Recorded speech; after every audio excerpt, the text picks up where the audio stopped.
एक बार की बात है, ऋषि अंगिरा ने देवर्षि नारद से पूछा, देवर्षि, क्या मनुष्य को उसके किए गए कर्मों का फल उसके अगले जन्म में भुगतना पड़ता है?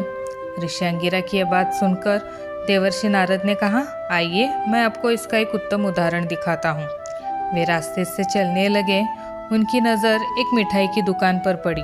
दुकान के नज़दीक ही झूठी पत्तलों का ढेर लगा हुआ था। उस झूठन को खाने के लिए जैसे ही एक कुत्ता आता है, वैसे ही दुकान का मालिक उसे वहाँ से भगा देता है। ये दृश्य देखकर देवर्षि नारद को हंसी आ गई। ऋषि अंगिरा ने उनसे हंसी का कारण पूछा। नारद बोले, हे ऋषिवर, यह दुकान पहले एक कंजूस व्यक्ति की थी।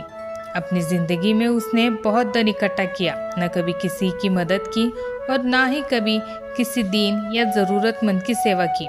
उसने सिर्फ और सिर्फ अपने पुत्र के भविष्य के लिए बहुत धन इकट्ठा किया और इस जन्म में वह कुत्ता बनकर पैदा हुआ और वो दुकान मालिक उसी का पुत्र है। देखिए, जिसके लिए उसने बेहिसाब धन इकट्ठा किया, आज उसी के हाथों से उसे झूठा भोजन भी न मिल सका। कर्मफल के इस खेल को देखकर मुझे हंसी आ गई। मनुष्य को अपने शुभ और अशुभ कर्मों का फल जरूर भुगतना पड़ता है। इस कहानी से हमें यह सीख मिलती है कि जीवन में हमें अपने सामर्थ्य अनुसार ज़रूरतमंदों की मदद करनी चाहिए।